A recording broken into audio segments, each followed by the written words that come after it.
What is Property? An Enquiry into the Principle of Right and of Government by Pierre-Joseph Proudhon. Chapter 5, Part 4, Psychological Exposition of the Idea of Justice. Characteristics of Communism and of Property. Section 1. I ought not to conceal the fact that property and communism have been considered always the only possible forms of society. This deplorable error has been the life of property. The disadvantages of communism are so obvious that its critics never have needed to employ much eloquence to thoroughly disgust men with it. The irreparability of the injustice which it causes, the violence which it does to attractions and repulsions, the yoke of iron which it fastens upon the will, the moral torture to which it subjects the conscience, the debilitating effect which it has upon society, and, to sum it all up, the pious and stupid uniformity which it enforces upon the free, active, reasoning, unsubmissive personality of man, have shocked common sense and condemned communism by an irrevocable decree. The authorities and examples cited in its favor disprove it. The communistic republic of Plato involved slavery. That of Lycurgus employed helots, whose duty it was to produce for their masters, thus enabling the latter to devote themselves exclusively to athletic sports and to war. Even J. Rousseau, confounding communism and equality, has said somewhere that without slavery he did not think equality of conditions possible. The communities of the early church did not last the first century out, and soon degenerated into monasteries. In those of the Jesuits of Paraguay, the condition of the blacks is said by all travelers to be as miserable as that of slaves, and it is a fact that the good fathers were obliged to surround themselves with ditches and walls to prevent their new converts from escaping. The followers of Babeuf, guided by a lofty horror of property rather than by any definite belief, were ruined by exaggeration of their principles. The Saint-Simonians, lumping communism and inequality, passed away like a masquerade. The greatest danger to which society is exposed today is that of another shipwreck on this rock. Singularly enough, systemic communism, the deliberate negation of property, is conceived under the direct influence of the proprietary prejudice, and property is the basis of all communistic theories. The members of a community, it is true, have no private property, but the community is proprietor, and proprietor not only of the goods, but of the persons and wills. In consequence of this principle of absolute property, labor, which should be only a condition imposed upon man by nature, becomes in all communities a human commandment, and therefore odious. Passive obedience, irreconcilable with a reflecting will, is strictly enforced. Fidelity to regulations, which are always defective, however wise they may be thought, allows of no complaint. Life, talent, and all the human faculties are the property of the state, which has the right to use them as it pleases for the common good. Private associations are sternly prohibited, in spite of the likes and dislikes of different natures, because to tolerate them would be to introduce small communities within the large one, and consequently private property. The strong work for the weak, although this ought to be left to benevolence and not enforced, advised, or enjoined. The industrious work for the lazy, although this is unjust. The clever work for the foolish, although this is absurd. And finally, man, casting aside his personality, his spontaneity, his genius, and his affections, humbly annihilates himself at the feet of the majestic and inflexible commune. Communism is inequality, but not as property is. Property is the exploitation of the weak by the strong. Communism is the exploitation of the strong by the weak. In property, inequality of conditions is the result of force, under whatever name it be disguised: physical and mental force, force of events, chance, fortune, force of accumulated property, etc. In communism, inequality springs from placing mediocrity on a level with excellence. This damaging equation is repellent to the conscience, and causes merit to complain, for although it may be the duty of the strong to aid the weak, they prefer to do it out of generosity. They never will endure a comparison. Give them equal opportunities of labor and equal wages, but never allow their jealousy to be awakened by mutual suspicion of unfaithfulness in the performance of the common task. Communism is oppression and slavery. Man is very willing to obey the law of duty, serve his country, and oblige his friends, but he wishes to labor when he pleases, where he pleases, and as much as he pleases. He wishes to dispose of his own time, to be governed only by necessity, to choose his friendships, his recreation, and his discipline, to act from judgment, not by command, to sacrifice himself through selfishness, not through servile obligation. Communism is essentially opposed to the free exercise of our faculties, to our noblest desires, to our deepest feelings. Any plan which could be devised for reconciling it with the demands of the individual reason and will would end only in changing the thing while preserving the name. Now, if we are honest truth-seekers, we shall avoid disputes about words. Thus, communism violates the sovereignty of the conscience and equality. The first, by restricting spontaneity of mind and heart and freedom of thought and action.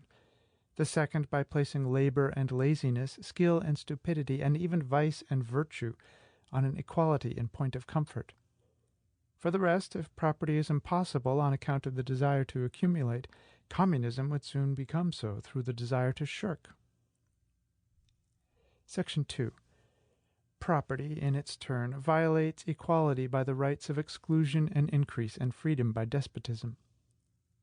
The former effect of property having been sufficiently developed in the last 3 chapters, I will content myself here with establishing by a final comparison its perfect identity with robbery. The Latin words for robber are fur and elatro, the former taken from the Greek for, or fero, Latin fero, I carry away, the latter from lathro, I play the part of a brigand, which is derived from letho, Latin leteo, I conceal myself. The Greeks also have kleptis from klepto, I filch, whose radical consonants are the same as those of kalypto, I cover, I conceal. Thus, in these languages, the idea of a robber is that of a man who conceals, carries away, or diverts, in any manner whatever, a thing which does not belong to him.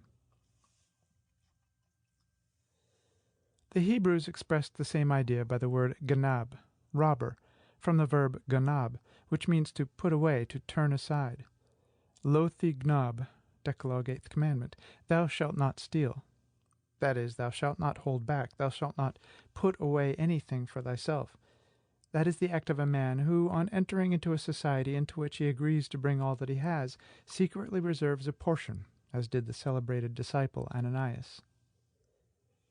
The etymology of the French verb voler is still more significant.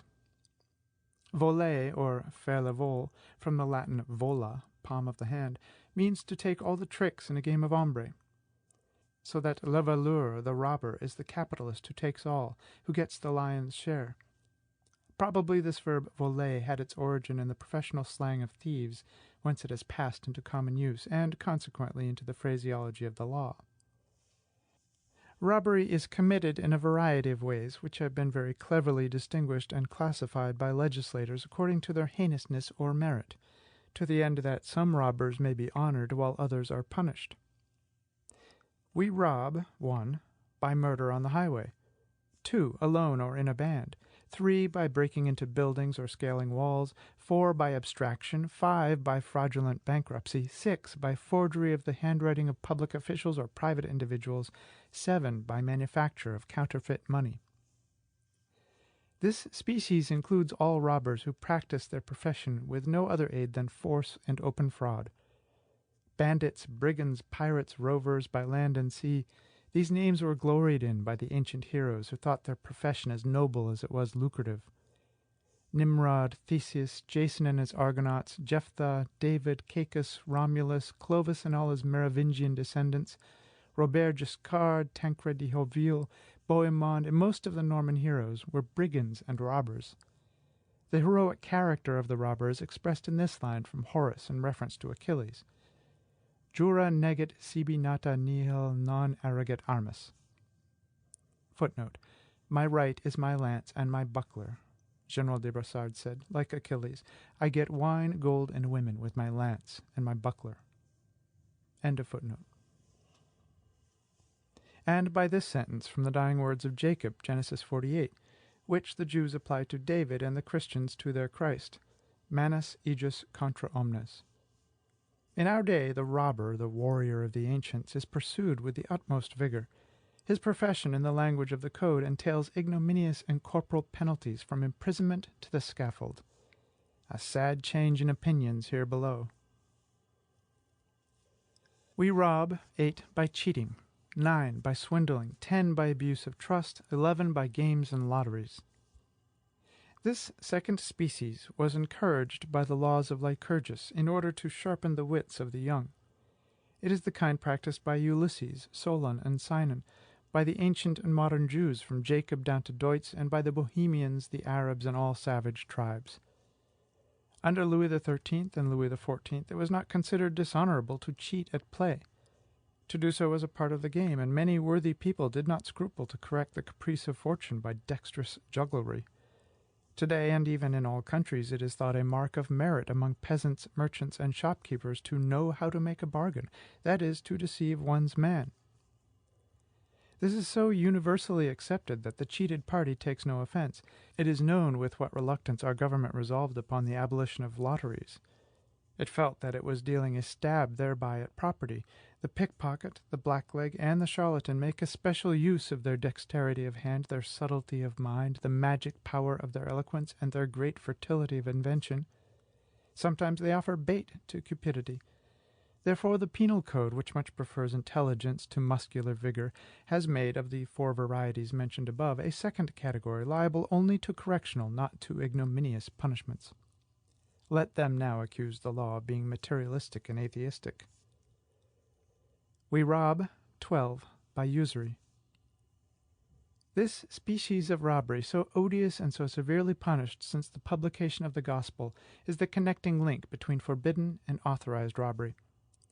Owing to its ambiguous nature, it has given rise to a multitude of contradictions in the laws and in morals, contradictions which have been very cleverly turned to account by lawyers, financiers, and merchants.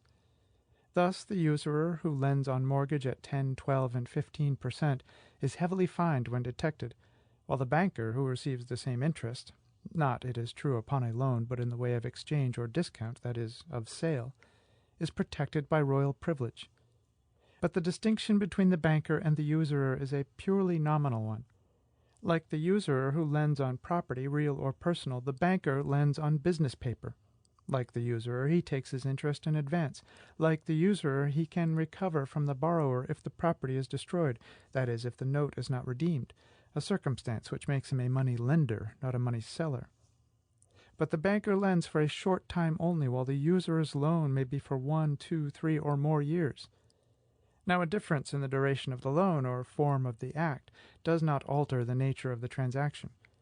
As for the capitalists who invest their money either with the state or in commercial operations at 3, 4, and 5%, that is, who lend on usury at a little lower rate than the bankers and usurers, they are the flower of society, the cream of honesty.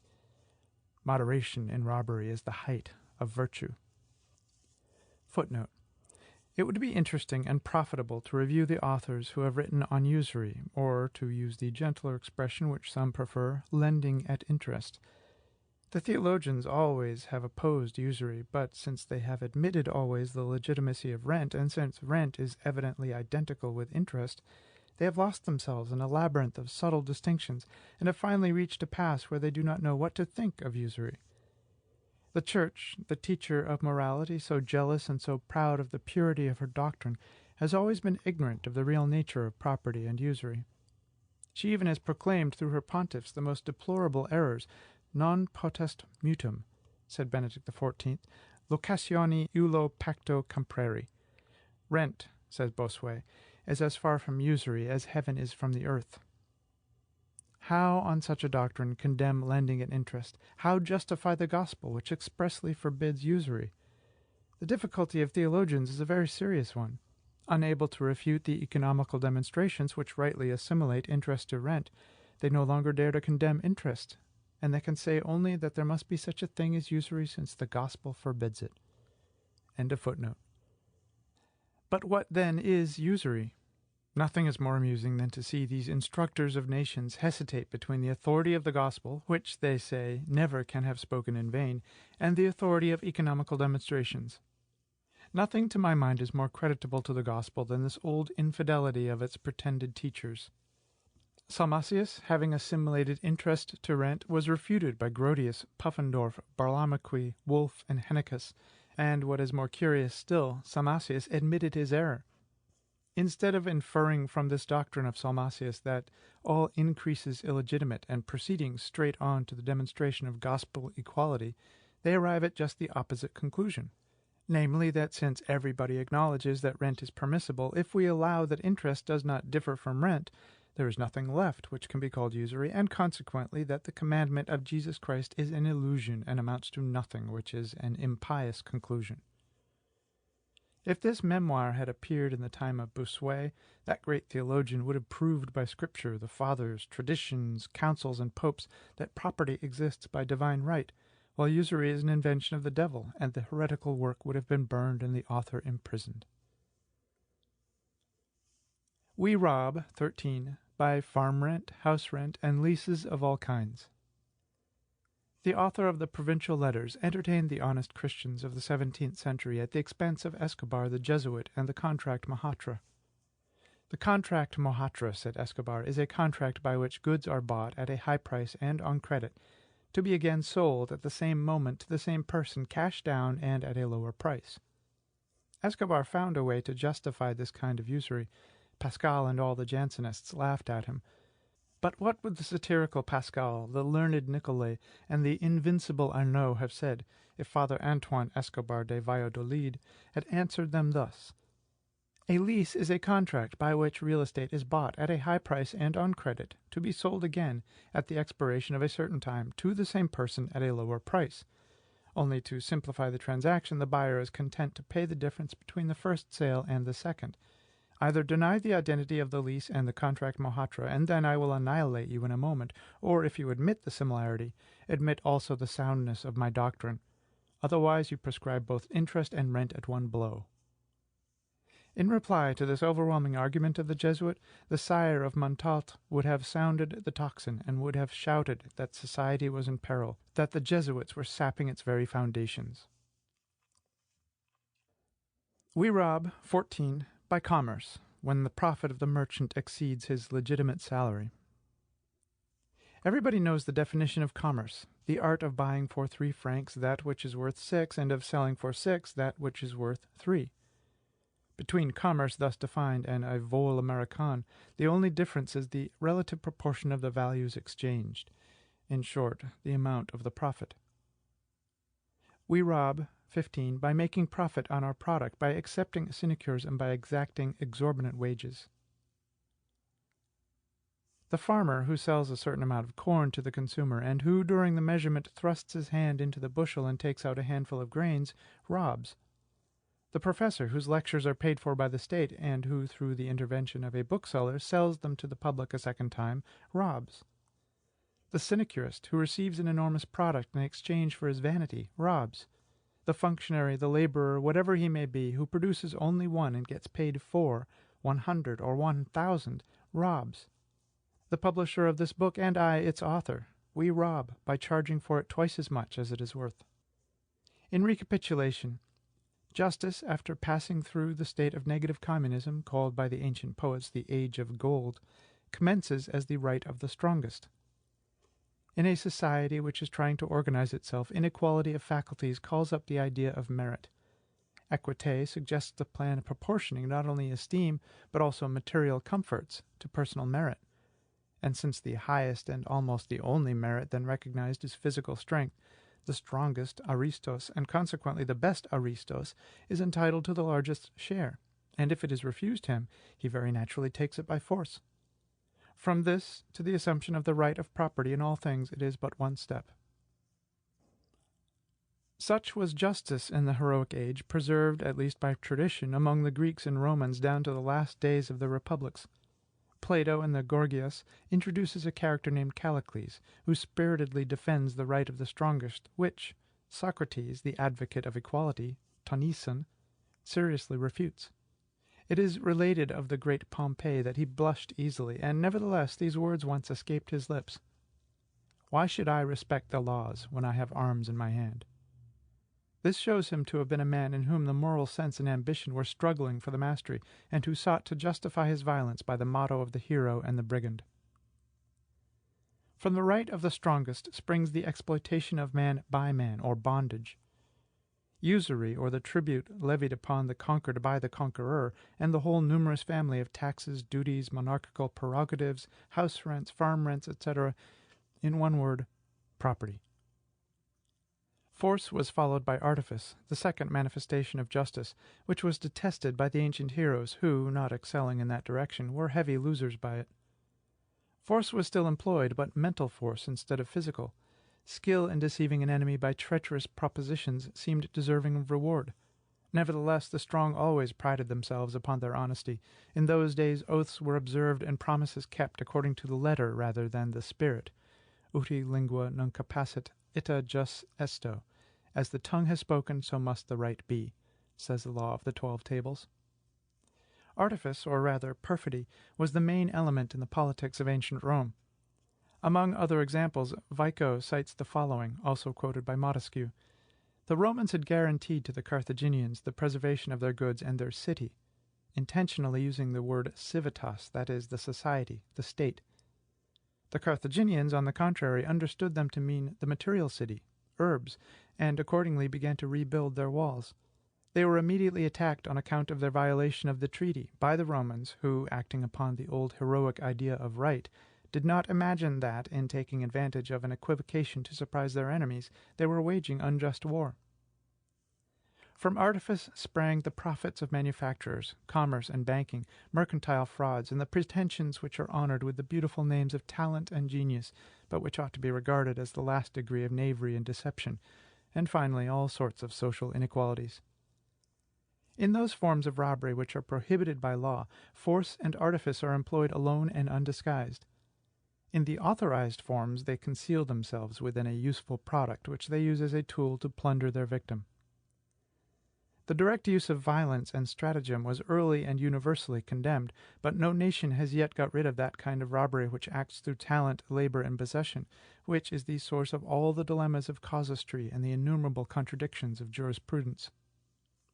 The right of force and the right of artifice, glorified by the rhapsodists in the poems of the Iliad and the Odyssey, inspired the legislation of the Greeks and the Romans, from which they passed into our morals and codes.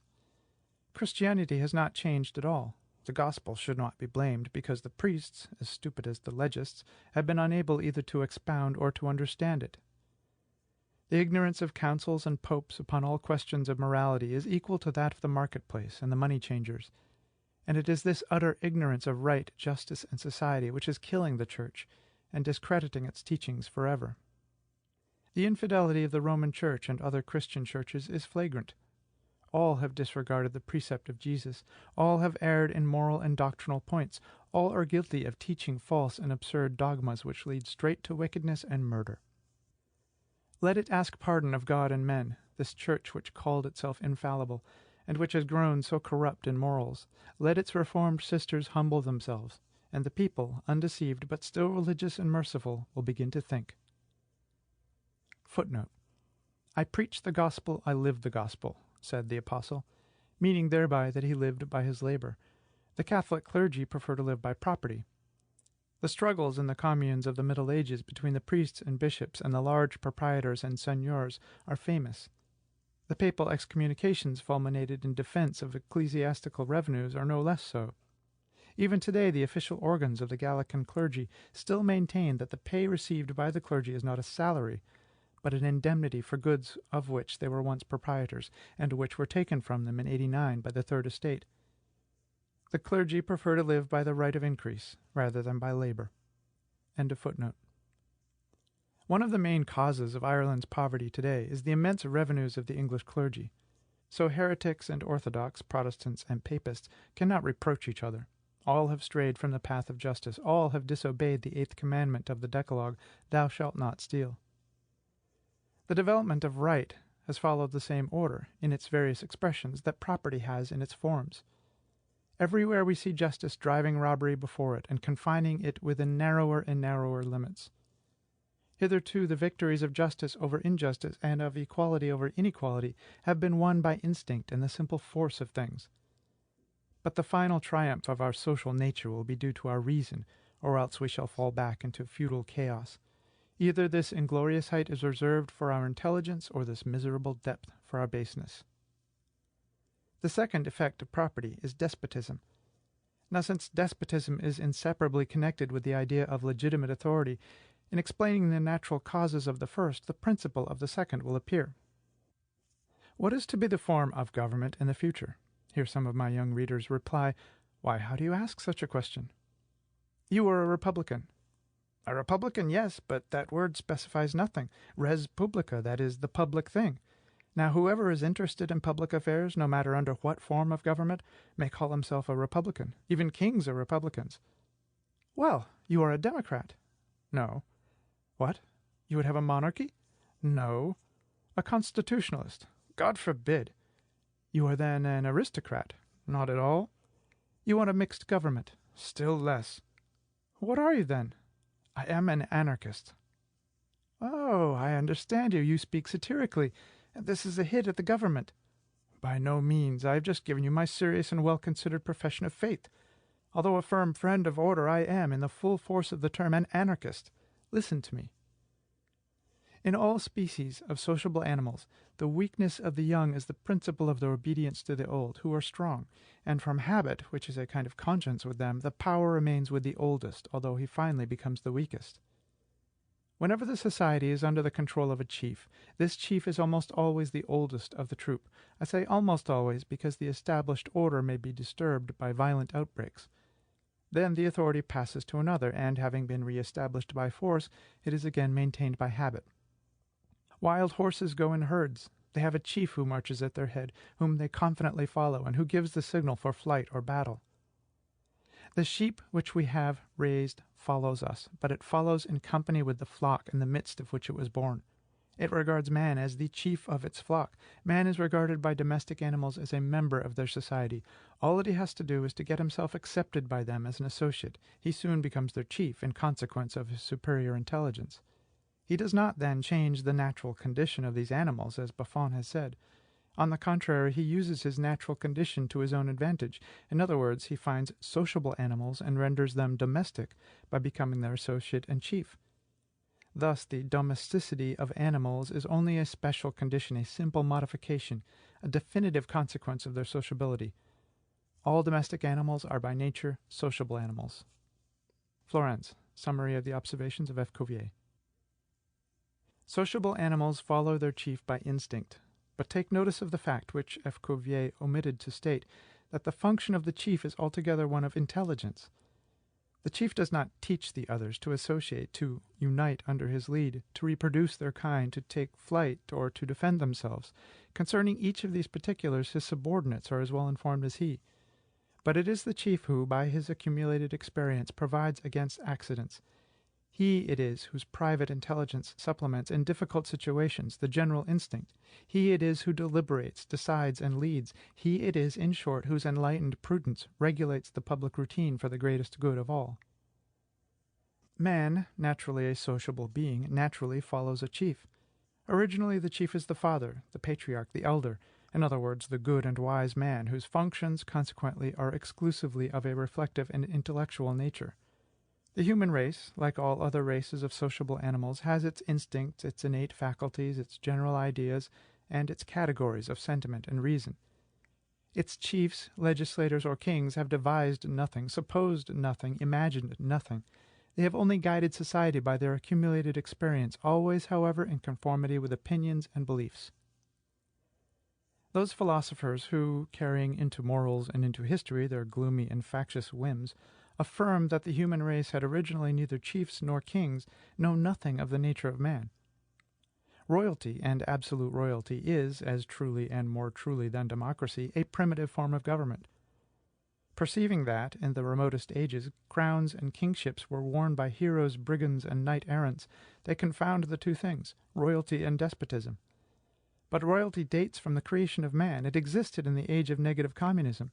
Ancient heroism, and the despotism which it engendered, commenced only with the first manifestation of the idea of justice, that is, with the reign of force. As soon as the strongest, in the comparison of merits, was decided to be the best, the oldest had to abandon his position, and royalty became despotic. The spontaneous, instinctive, and, so to speak, physiological origin of royalty gives it in the beginning a superhuman character. The nations connected it with the gods, from whom they said the first kings descended. This notion was the origin of the divine genealogies of royal families, the incarnations of gods, and the messianic fables. From it sprang the doctrine of divine right, which is still championed by a few singular characters.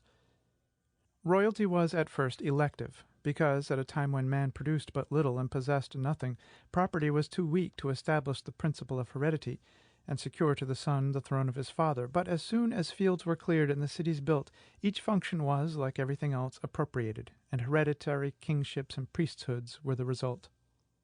The principle of heredity was carried into even the most ordinary professions, a circumstance which led to class distinctions, pride of station, and the abjection of the common people, and by which confirms my assertion concerning the principle of patrimonial succession. That is, it is a method suggested by nature of filling vacancies in business and completing unfinished tasks. From time to time, ambition caused usurpers, or supplanters of kings, to start up, and in consequence some were called kings by right, or legitimate kings, and others tyrants. But we must not let these names deceive us. There have been execrable kings and very tolerable tyrants. Royalty may always be good when it is the only possible form of government. Legitimate it is never. Neither heredity, nor election, nor universal suffrage, nor the excellence of the sovereign, nor the consecration of religion and of time can make royalty legitimate. Whatever form it takes, monarchic, oligarchic, or democratic, royalty, or the government of man by man, is illegitimate and absurd. Man, in order to procure as speedily as possible the most thorough satisfaction of his wants, seeks rule. In the beginning this rule is to him living, visible, and tangible. It is his father, his master, his king. The more ignorant man is, the more obedient he is, and the more absolute is his confidence in his guide. But it being a law of man's nature to conform to rule, that is, to discover it by his powers of reflection and reason, man reasons upon the commands of his chiefs. Now such reasoning as that is a protest against authority, a beginning of disobedience. At the moment that man inquires into the motives which will govern the will of his sovereign, at that moment man revolts. If he obeys no longer because the king commands, but because the king demonstrates the wisdom of his commands, it may be said that henceforth he will recognize no authority, and that he has become his own king. Unhappy he who shall dare to command him, and shall offer as his authority only the vote of the majority, for sooner or later the minority will become the majority, and this impudent despot will be overthrown and all his laws annihilated. In proportion as society becomes enlightened, royal authority diminishes. That is a fact to which all history bears witness. At the birth of nations, men reflect and reason in vain. Without methods, without principles, not knowing how to use their reason, they cannot judge the justice of their conclusions. When the authority of kings is immense, no knowledge having been acquired with which to contradict it. But, little by little, experience produces habits, which develop into customs. Then the customs are formulated in maxims, laid down as principles, in short, transformed into laws, to which the king, the living law, has to bow. There comes a time when customs and laws are so numerous that the will of the prince is, so to speak, entwined by the public will, and that, on taking the crown, he is obliged to swear that he will govern in conformity with established customs and usages, and that he is but the executive power of a society whose laws are made independently of him. Up to this point, all is done instinctively and, as it were, unconsciously, but we see where this movement must end. By means of self-instruction and the acquisition of ideas, man finally acquires the idea of science, that is, of a system of knowledge in harmony with the reality of things and inferred from observation. He searches for the science or the system of inanimate bodies, the system of organic bodies, the system of the human mind, and the system of the universe. Why should he not also search for the system of society? But having reached this height, he comprehends that political truth, or the science of politics, exists quite independently of the will of sovereigns, the opinion of majorities, and popular beliefs. That kings, ministers, magistrates, and nations, as wills, have no connection with the science, and are worthy of no consideration. He comprehends at the same time that, if man is born a sociable being, the authority of his father over him ceases on the day when, his mind being formed and his education finished, he becomes the associate of his father, that his true chief and his king is the demonstrated truth, that politics is a science, not a stratagem, and that the function of the legislator is reduced, in the last analysis, to the methodical search for truth. Thus, in a given society, the authority of man over man is inversely proportional to the stage of intellectual development which that society has reached, and the probable duration of that authority can be calculated from the more or less general desire for a true government, that is, for a scientific government. And just as the right of force and the right of artifice retreat before the steady advance of justice, and must finally be extinguished in equality, so the sovereignty of the will yields to the sovereignty of the reason, and must at last be lost in scientific socialism. Property and royalty have been crumbling to pieces ever since the world began. As man seeks justice in equality, so society seeks order in anarchy. Footnote. The meaning ordinarily attached to the word anarchy is absence of principle, absence of rule. Consequently, it has been regarded as synonymous with disorder. End of footnote. Anarchy, the absence of a master, of a sovereign, such is the form of government to which we are every day approximating, and which our accustomed habit of taking man for our rule and his will for law leads us to regard as the height of disorder and the expression of chaos. The story is told that a citizen of Paris in the 17th century, having heard it said that in Venice there was no king, the good man could not recover from his astonishment, and nearly died from laughter at the mere mention of so ridiculous a thing. So strong is our prejudice. As long as we live, we want a chief or chiefs, and at this very moment I hold in my hand a brochure, whose author, a zealous communist, dreams, like a second Marat, of the dictatorship. The most advanced among us are those who wish the greatest possible number of sovereigns. Their most ardent wish is for the royalty of the National Guard. Soon, undoubtedly, someone, jealous of the citizen militia, will say, "Everybody is king." But when he has spoken, I will say in my turn, "Nobody is king. We are, whether we will or no, associated." Every question of domestic politics must be decided by departmental statistics. Every question of foreign politics is an affair of international statistics. The science of government rightly belongs to one of the sections of the Academy of Sciences, whose permanent secretary is necessarily Prime Minister. And since every citizen may address a memoir to the Academy, every citizen is a legislator. But as the opinion of no one is of any value until its truth has been proven, no one can substitute his will for reason. Nobody is king. All questions of legislation and politics are matters of science, not of opinion. The legislative power belongs only to the reason, methodically recognized and demonstrated. To attribute to any power whatever the right of veto or of sanction is the last degree of tyranny. Justice and legality are two things as independent of our approval as is mathematical truth. To compel, they need only to be known. To be known, they need only to be considered and studied. What, then, is the nation, if it is not the sovereign, if it is not the source of the legislative power? The nation is the guardian of the law. The nation is the executive power. Every citizen may assert, "This is true, that is just," but his opinion controls no one but himself. That the truth which he proclaims may become a law, it must be recognized. Now what is it to recognize a law? It is to verify a mathematical or a metaphysical calculation. It is to repeat an experiment, to observe a phenomenon, to establish a fact. Only the nation has the right to say, "Be it known and decreed." I confess that this is an overturning of received ideas, and that I seem to be attempting to revolutionize our political system. But I beg the reader to consider that, having begun with a paradox, I must, if I reason correctly, meet with paradoxes at every step, and must end with paradoxes.